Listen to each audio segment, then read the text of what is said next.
We'll go through another buffer calculation, but for more buffer support, please check out the other videos where I explain what a buffer is and more calculations that are challenging. So this is an exam question, and so reading through this in your own time, you might want to pause the screen before I go through the answer. Attempt this question and see if you get it right. And I'll go through the answer now. So you need to appreciate that we have a number of things going on. We have the weak acid that is ionizing, and we have the sodium ethanoate that is also going to produce a salt. But we need to appreciate that we want to make a buffer solution of 3.9, and we can do that by simply rearranging some equations in relation to the Ka expression. And we first need to start off with getting the H+. So pH is 3.9, so taking inverse log which is the 10 there, inverse log minus pH, that's going to give me the H+ concentration. And this is what I meant by the expression of Ka. So we want the red A-.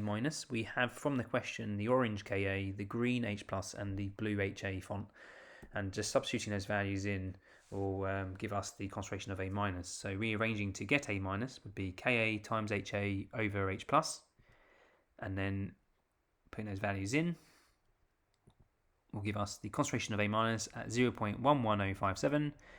And then, now what we want to do is work out the moles of A- to be able to multiply by the MR to get the mass, which is what the question is asking us. So the moles of A in 50 centimeters cubed will be the A- concentration, which is 0.11057, times by the volume, which is 50, converted to decimeters cubed, so 50 times 10 to the minus 3, and then that will give us 5.5285 times 10 to the minus 3 moles of A, and the MR of sodium ethanoate is 82. So that's what we need to look at to work out the mass. So the moles of 5.5285 times 10 to the minus 3, so that was our answer in purple, multiplied by 82, the molar mass of sodium ethanoate, gives us an answer of 0.453 grams that needs to be added to achieve a buffer solution with a pH of 3.90. For more chemistry support, check out the other videos. Good luck!